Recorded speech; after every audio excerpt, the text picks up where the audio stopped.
چاہتے ہیں.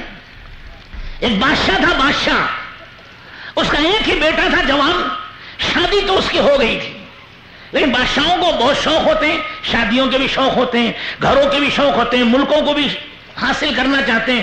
تو بہرحال اس بادشاہ کو شوق ہوا کہ میرے بیٹے کی ایک ہی بیوی ہے، دوسری شادی کروں، مزے میں رہیں. وزیر سے کہا کہ اچھی لڑکی تلاش کرو شہر میں اپنے بیٹے سے نکاح کروں گا. تو وزیر نے پورے شہر میں جو سب سے خوبصورت اور اچھی لڑکی تھی اس کو چن کر کے بتایا کہ اس سے شادی کریں. کہا ٹھیک ہے. تاریخ طے ہو گئی. جب تاریخ طے ہو گئی تو اس کی پہلی بیوی کو معلوم ہوا، شہزادے کی، کہ جناب عالی ہمارے شوہر دوسرا نکاح کر رہے ہیں. عورت کی فطرت ہے، وہ ہر چیز برداشت کرتی ہے لیکن دوسرا نکاح نہیں برداشت کرتی، سوکن کو نہیں برداشت کرتی. اب وہ بیچاری غمزدہ رہنے لگی، پریشان رہنے لگی. ایک اس کی خادمہ تھی، پرانی بڈھی، گھر کی کام کرنے والی. اس نے پوچھا کہ بیگم صاحبہ آپ پریشان کیوں ہیں؟ تو بیگم صاحبہ نے کہا اچھا تمہیں اب تک معلوم نہیں شہزادے کی دوسری شادی ہو رہی ہے. تو بڑھیا نے کہا پھر کیا بات ہے؟ کہا خدا تیرا ناس کرے، میری زندگی میں سوکن آئے گی کیا میں برداشت کر کے ٹھنڈی جی سکوں گی؟ تو اس بڑھیا نے کہا پھر کیا کرنا ہے؟ تو اس بیگم نے کہا جاؤ تمہیں منہ مانگے انعام دوں گی، تمہارا گھر سونے چاندی سے بھر دوں گی، کسی طرح وہ رشتہ توڑ دو. کہا اچھا. وہ آئی، بوڑھی عورت تھی، پرانی خادمہ تھی، بچپن سے جانتی تھی سب کو. آ کر کے شہزادے سے پوچھا کہ میاں آپ کی سنا شادی ہو رہی ہے؟ تو شہزادے نے کہا ہاں ابا جان کر رہے ہیں، بادشاہ کر رہے ہیں، تو کون انکار کر سکتا ہے. کہنے لگے اللہ مبارک کرے، قبول فرمائے. پھر کہا کہاں شادی ہو رہی ہے؟ تو اس نے بتا دیا فلاں لڑکی، فلاں محلہ، فلاں گلی، فلاں کی بیٹی. تو سر پکڑ کے بیٹھ گئی، رونے لگی. کہنے لگے کیا ہوا تجھے، کیا ہوا، کیوں رو رہی ہے؟ کہا وہ تو میری پڑوسن ہے اور میں نے اسے خوب دیکھا ہے اور اس کے بال بکھرے رہتے ہیں، منہ سے بدبو آتی رہتی ہے، دانت ہاتھی کی طرح نکلے ہیں، شہر کی بدترین لڑکی ہے، کون اس کا رشتہ تمہارے ساتھ جوڑ دیا؟ اب وہ پریشان نوجوان دیکھا تو نہیں تھا وہ، لیکن وہ اس کی بڑھیا کے چکر میں آ گیا. تو اس نے بھی سوچا کہ اگر ایسی ہے تو میں ہرگز اس کے قریب نہیں جاؤں گا، اس کا منہ نہیں دیکھوں گا، اس کا منہ نہیں دیکھوں گا. شادی تو ہوگی چونکہ ابا جان کر رہے، باپ کے خلاف کوئی کیا کر نہیں سکتا. چنانچہ بادشاہ نے نکاح کر دیا. اور شہزادے یہ جاتے ہی نہیں ہیں، جانے کے رات کا وقت آتا ہے تو سیدھے آتے کمرے کی طرف، اور نوکروں کو کہہ رکھا تھا کہ کمرے کے قریب میں جاؤ تو یہ بتی بجھا دینا. لوگ سمجھیں گے کہ بادشاہ کمرے میں گئے، شہزادے میں باہر چلا جاؤں گا ایسے ہی. تو روزانہ یہ بہانہ کرتے تھے، دروازے تک آتے، لائٹ بند ہوتی، یہ آگے نکل جاتے، دلہن کے کمرے میں کبھی گئے نہیں. 1 دن 2 دن 10 دن 20 دن، آخر دلہن پریشان کہ مجھے شادی کر کے لایا، کوئی شوہر آتا نہیں ہے، دیکھتا نہیں ہے، بات کرتا نہیں، کیا بات ہے؟ اس نے تحقیق کی کیا بات ہے.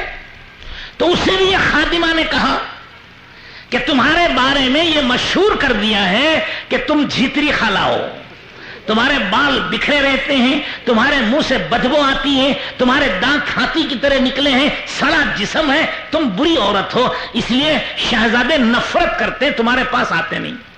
کہے لو یہ بھی اچھا ہوا.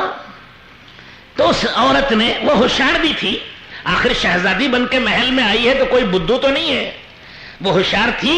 اب بادشاہ روزانہ، وہ بادشاہ کا بیٹا شہزادہ روزانہ صبح شام پارک میں پھولوں کے باغ میں بیٹھ کے دن پاس کرتا تھا، ٹائم پاس کرتا. کیا کریں، بڑی بری عورت آ گئی اس کے نکاح میں، وہ سمجھ رہا تھا. وہ باغ میں بیٹھا رہا، اداس بیٹھا رہتا تھا. یہ عورت اچھے اچھے پھول بغیچے کے چنی اور اس کے کنگن بنائے، ہار بنائے، پتہ نہیں جو کچھ بھی پھول کا ہے، گلدستہ بنایا اور سیدھے بادشاہ کے پاس، وہ شہزادے کے پاس چلی گئی بیچنے. کہنے والی پھول والی، پھول والی، پھول لے لو، پھول لے لو. پھولن دیوی بن گئی. اب بادشاہ نے کہا کون ہے؟ کہا حضور پھول لائی ہوں، دیکھ لیجئے، پسند آئے ہوں تو لے لیجئے، نہیں تو میں جا رہی ہوں. اب بادشاہ پریشان تو تھا ہی، کہا دکھاؤ. تو پھول بھی دکھائے، ذرا گھونگٹ کھول کر اپنا چہرہ مبارک بھی دکھایا. پھول بھی پسند آئے اور وہ لڑکی بھی پسند آئی. تو کل کہنے لگا شہزادہ کہ روزانہ جتنے پھول تمہارے پاس ہوں سب میرے پاس لا کے بیچ دیا کرو. اس بہانے میں زیارت بھی ہو جاتی تھی. تو وہ پھول بھی لاتی تھی اور اپنا چہرہ بھی دکھاتی تھی، چونکہ خود بیوی تھی، دکھانے میں کوئی حرج نہیں تھا، کوئی غیر تو تھی نہیں. اس کے دل میں، شہزادے کے دل میں خیال آیا کہ میرا بادشاہ بھی کیسا ہے، کم سے کم یہ پھول بیچنے والی ملازم عورت کی طرح تو ہوتی میری عورت. پتہ نہیں کس سے جا کے کر دیا نکاح. خیر تعلقات بڑھتے چلے گئے. ایک دن اس نے ہار بنایا، پھول کا ہار. ایک کنارہ پھولوں میں تھا تاگے کا، دوسرا کنارہ اس نے اپنی انگلی میں لپیٹ لیا گھٹ. اور باتوں باتوں میں پھول کا ہار بیچا. اس نے کھینچا شہزادے نے، تو ہاتھ جو کھینچا تو تار تو اس کے ہاتھ میں لگا ہوا تھا ایک، وہ انگلی کٹ گئی. اس نے کہا ہاں میری تو انگلی کٹی، تو خون کا فوارہ نکل گیا. تو بادشاہ نے اپنا ہینڈ کرچپ اور چوک نکال کر اس کو باندھ دیا، خون رک گیا اس سے. خیر رات کو گھر چلی گئی. وہ معمول تھا شہزادے کا، گھر کے دروازے کے سے گزرتے تھے، لائٹ آف ہوتی آگے نکل جاتے. آج بھی اسی طرح وہ آئے، دلہن کے کمرے سے آگے نکلنے کے لیے لائٹ بند ہوئی اور یہ آگے نکلنے لگے تو اس عورت نے چیخ ماری، میرے تو درد ہو رہا ہے. اب پلٹ کے دیکھا شہزادہ تو وہی پھول والی. کہنے کا لے، اور ہاتھ میں دیکھا تو اس کا کرچپ نشانی کے لیے بنا ہوا ہے. پوچھنے لگا کہ تم یہاں کیسے ہیں؟ تم تو پھول بیچنے والی باہر کی نوکرانی تھی، یہاں کیسے محل میں؟ تو انہوں نے کہا اللہ کے بندے، تمہارے ابا جان نے مجھ سے تو شادی کر کے یہاں لایا ہے، تمہارے ابا جان نے مجھ سے شادی کی ہے تمہاری. کہنے لگے ہاں تمہارے سے شادی ہوئی؟ تم تو دنیا کی حسین و جمیل و خوبصورت عورت ہو، آسمان کی پری معلوم ہوتی ہو، لیکن مجھے تو یہ بتایا گیا تھا کہ تم پھوڑ ہو، تمہارے منہ سے بدبو آتی ہے، دانت ہاتھی کی طرح نکلے ہیں اور بال بکھرے ہوئے. یہ سب نے تو یہ کہا تھا. کہا انہوں نے کہا نا، تم نے تو دیکھا نہیں. کبھی ہمیں دیکھا ہوتا، کبھی ہم سے بات کی ہوتی تو پتا چلتا کہ ہم کیا ہے. ان کی سنی اور بدزن ہو کے گھر بیٹھ گئے. سمجھے بھائی؟ ارے آپ بھی کچھ سمجھے گے نہیں؟ یہی حال ہمارا ہے کہ ہمیں لوگوں نے کہہ دیا کہ تبلیغ والوں کے قریب مت جانا، وہ اللہ کو نہیں مانتے، وہ رسول اللہ کو نہیں مانتے، وہ اولیاء اللہ کو نہیں مانتے، وہ دین کو نہیں مانتے. اور ہم نے سن کر کے ہم بھاگ گئے کوسوں میلوں دور. بادشاہ کو شہزادے کی طرح دیکھنے ہی تیار نہیں اپنی بیوی کو. ارے آؤ دیکھو سمجھو، ہمارا کام تو کوئی اندھیرے میں کرنے کا نہیں. آپ دیکھ رہے کھلے میدان میں کر رہے، اس کا کوئی دروازہ نہیں ہے. ہر قوم آئے، ہر انسان آئے، ہر ایک دیکھے. جماعتیں جاتے ہیں مسجد میں ٹھہرتی ہیں، کسی کو روکنے کی اجازت نہیں ہے مسجد سے. 24 گھنٹے اور رات دیکھو، دن دیکھو، اور خود ہم کہتے ہیں چلو چلو چلو ہمارے ساتھ چلو. ابھی دیکھو، ابھی آخری میں آپ کو بھی کہیں گے چلو چلو. چل کے دیکھو، راتیں دیکھو، دن دیکھو، انفرادی دیکھو، اجتماعی دیکھو. اللہ نے تمہیں ڈاکٹر بنایا، انجینئر بنایا، سائنٹسٹ بنایا، وزیر بنایا، حاکم بنایا، تاجر بنایا، ملازم بنایا، عقل دی ہے. کچھ تو عقل سے کام کرو. کیا وہ بڈھی عورت کے دھوکے میں آ جاؤ گے؟ تو بزرگوں اور دوستوں اور بھائیوں، یہاں چلنا ہے، یہ کوئی نئی چیز نہیں ہے. حضور اکرم صلی اللہ علیہ وسلم کے زمانے میں طفیل ابن عامر دوسی، یہ قبیلہ تھا دوس. اس قبیلے کے سب سے بڑے عالم ہیں حضرت ابو ہریرہ. سب نے نام سنا ہوگا، حضرت ابو ہریرہ رضی اللہ تعالیٰ عنہ. ان کے سردار ہیں طفیل ابن عامر دوسی، قبیلے دوس کے. وہ عمرے کے لیے مکے میں آئے. مکے میں داخل ہوئے تو ابو لہب، ابو جہل، سفیان، اکرمہ، عتبہ، شیبہ، ولید، یہ سب مکے کے سردار تھے. اور سب نے جا کے ملاقات کی. ارے بیٹھو، کہاں جا رہے بھائی؟ بیٹھ جاؤ، دعا کر لیں گے. ماشاءاللہ بیٹھ جاؤ، درود شریف پڑھو یہ سب حضرات. اللہم صلی علی سیدنا و نبینا و مولانا محمد و آلہ و اصحابہ اجمعین.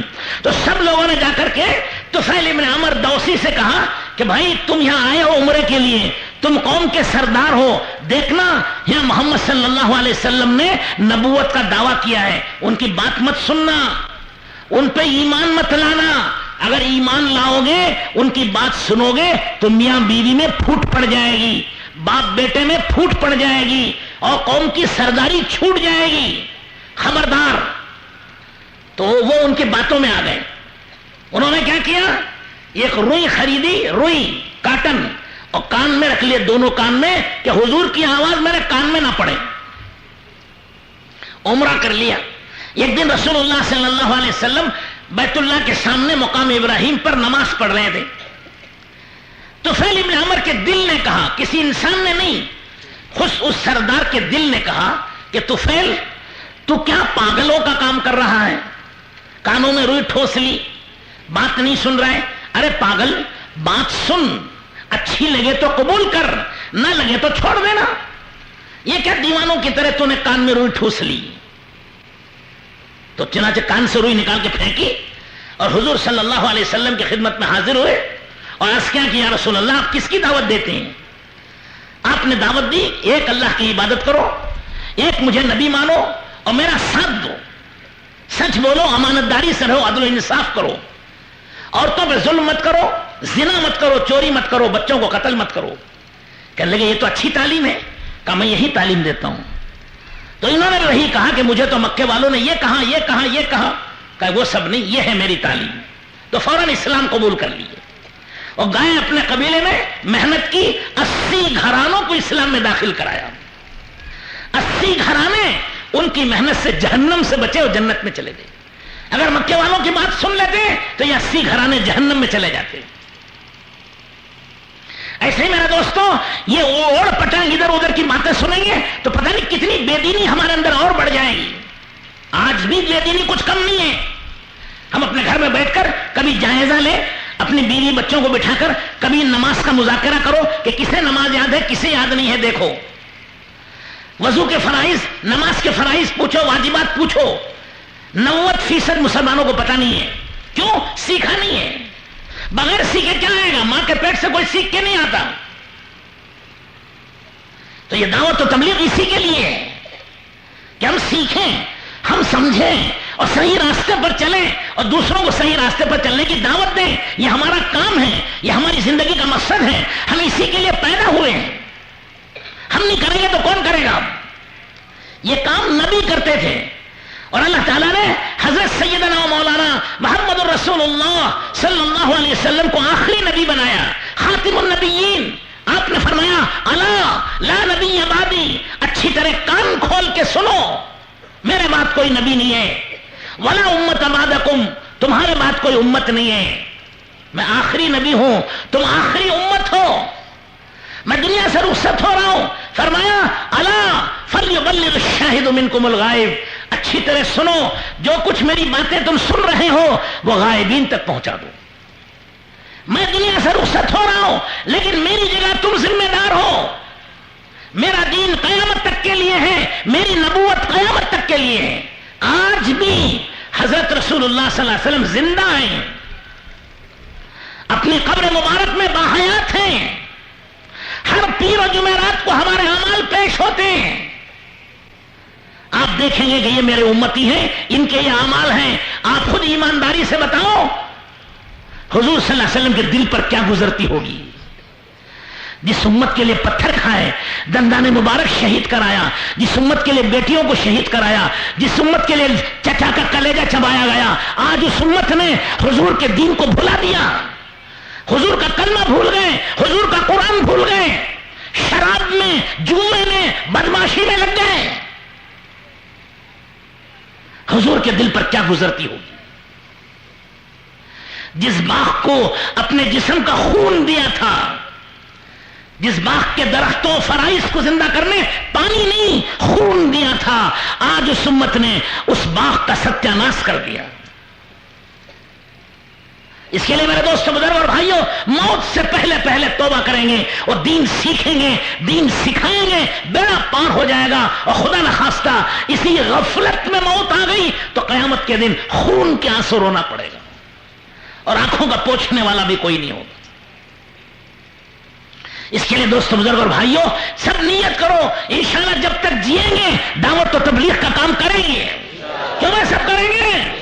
بھائی سب پیچھے والے ہی بولو، کریں گے بھائی؟ یہ سب ہمارا کام ہے، ہم اسی کے لیے پیدا ہوئے ہیں۔ 4 کھا کر مر جانا جیسے میں نے کہا جانور کا کام ہے. 2-4 بلڈنگیں بنا کر بینک بیلنس رکھ کے مر جانا یہود و نصارہ کا کام ہے. دنیا میں عیش و عزت تلاش کرنا یہ دنیا کی جنت ہے کافر کے لیے.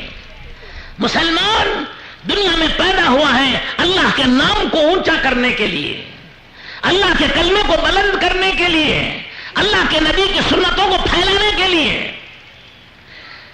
دم توڑتی ہوئی اور سسکتی ہوئی جہنم کی طرف جانے والی انسانیت کو جہنم سے بچا کر جنت میں لے جانے کے لیے ہم پیدا ہوئے. ہمارا کام ہے بھلائی کا راستہ دکھانا، نیکی کا راستہ دکھانا، اچھائی کا راستہ دکھانا اور صحیح راستے پر لے جانا. یہ نبیوں کا کام تھا، نبی کرتے تھے. لیکن ہمارے نبی آخری نبی ہیں، خاتم النبیین ہیں. آپ کے بعد کوئی نبی نہیں، اس لیے ہر مسلمان کے ذمہ ہے کہ یہ کرے.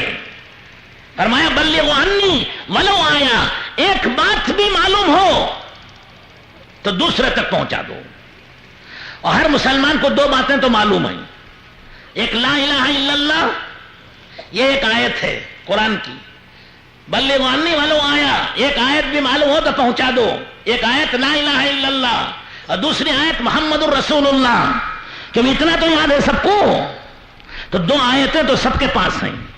ان 2 کو پہنچا دینا. دیکھنا دیہاتوں میں چل پھر کے کھیڑے میں یہ 2 بھی بہت سے مسلمانوں کو یاد نہیں. فاتحہ یاد نہیں، درود شریف یاد نہیں، جنازہ یاد نہیں. آخر کون سکھائے گا یہ؟ تاجر کہتا ہے مجھے فرصت نہیں، ملازم کہتا ہے مجھے چھٹی نہیں، مزدور کہتا ہے میرے پاس پیسہ نہیں. تو دین کا کام کون کرے گا؟ یہ خیانت ہے. آپ شوہر ہیں، بیوی کے ذمہ دار ہیں تو بیوی کی تمام ضرورت پوری کرتے ہیں. آپ ایک باپ ہیں، بچوں کی تمام ضرورت پوری کرتے ہیں، بچوں کی ذمہ داری ہے. آپ ایک دکاندار ہیں، دکان کے تمام تقاضے پورے کرتے ہیں کیونکہ دکان کی ذمہ داری ہے. میرے دوستو، آپ بیوی کے شوہر، آپ بچوں کے باپ، آپ دکان کے مالک، ان کا حق ادا کرتے ہیں. اللہ اس کے رسول کے بھی کچھ ہیں یا نہیں ہیں؟ نہیں. تو اللہ کا بھی کوئی حق ہے کہ نہیں ہے؟ رسول اللہ صلی اللہ علیہ وسلم کا بھی حق ہے کہ نہیں ہے؟ میرے دوستو، بزرگ اور بھائیوں، ایمانداری سے کہو اللہ کا حق ہم کیا ادا کر رہے ہیں؟ ہمارا حال تو یہ ہے، کربلا کے میدان میں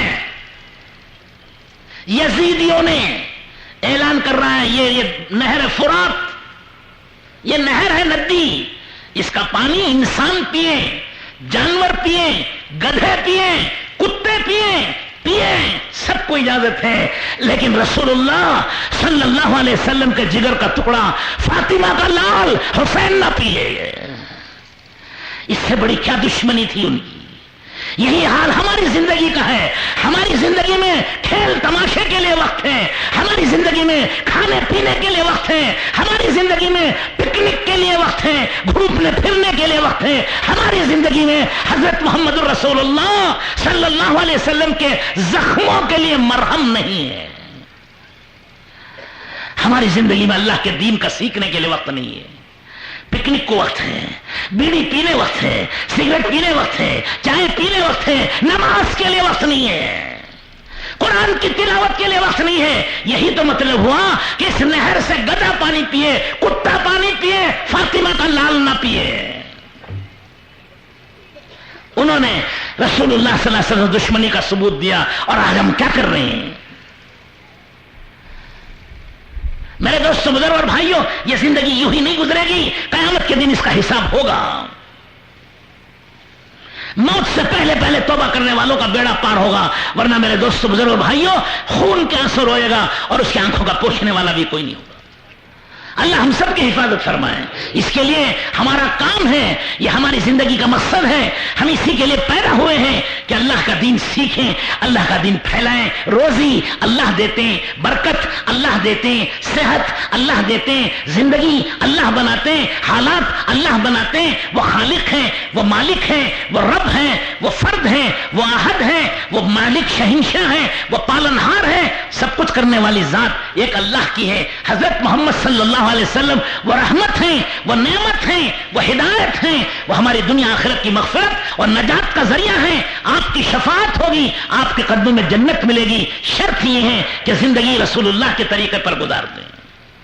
آپ کے دین کو لے کے دنیا میں پھریں، دنیا کے انسانوں کو دین سکھائیں، خود بھی سیکھیں، اوروں کو بھی سکھائیں. یہ ہمارا کام ہے. رسول اللہ صلی اللہ علیہ وسلم نے دعا دی ہے، نذر اللہ عمران سمع مقالتی فبلغها کما سمعها. اللہ اسے خوش رکھے، تر و تازہ رکھے، شاداب و آماد رکھے، جو میرے دین کی بات سنے اور دوسروں تک پہنچا دے. جو رسول اللہ صلی اللہ علیہ وسلم کی بات کو سنے گا دوسروں تک پہنچائے گا. رسول اللہ صلی اللہ علیہ وسلم کی دعا ہے اس کے لیے. پھر رسول اللہ صلی اللہ علیہ وسلم نے فرمایا ان اللہ و ملائکتہ واہل السماوات واہل الارض حتی الحوت فی بحرہ والنملۃ فی جحرہ لیصلون علی معلم الناس خیرا.